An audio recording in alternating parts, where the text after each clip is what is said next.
ഒരു സത്യമായുള്ള ചോദ്യം ചോദിക്കട്ടെ.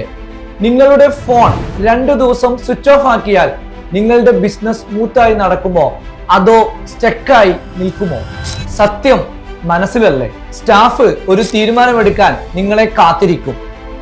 കസ്റ്റമേഴ്സ് നിങ്ങളെ മാത്രം വിളിക്കും. അക്കൗണ്ട്സ് നിങ്ങളില്ലാതെ ക്ലോസ് ആവില്ല. ഒരു പ്രോബ്ലം വന്നാൽ ആദ്യ ചോദ്യം സാർ എവിടെയാണ്?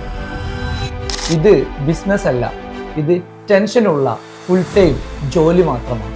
നിങ്ങൾ ബിസിനസ് തുടങ്ങിയത് ഫാമിലിയെ ഹാപ്പി ആക്കാൻ അല്ലേ? പക്ഷേ ഇന്ന് സൺഡേ പോലും ഫോൺ സൈലന്റ് ആക്കാൻ പറ്റുന്നില്ല. വെക്കേഷന് പോയാലും മൈൻഡ് ബിസിനസ്സിലാണ്. അപ്പോൾ ഫ്രീഡം ആർക്കാണ്?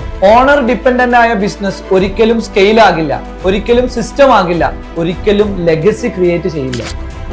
നിങ്ങൾ തന്നെയാണ് സിസ്റ്റം എങ്കിൽ നിങ്ങൾ തന്നെയാണ് ലിമിറ്റേഷൻ. ഒരു രാജാവ് എല്ലാം സ്വയം ചെയ്യില്ല, അവൻ സിസ്റ്റം ബിൽഡ് ചെയ്യും. ക്വസ്റ്റ്യൻ സിമ്പിൾ ആണ്. നിങ്ങൾ ഒരു തൊഴിലാളിയോ അതോ യഥാർത്ഥ മുതലാളിയോ?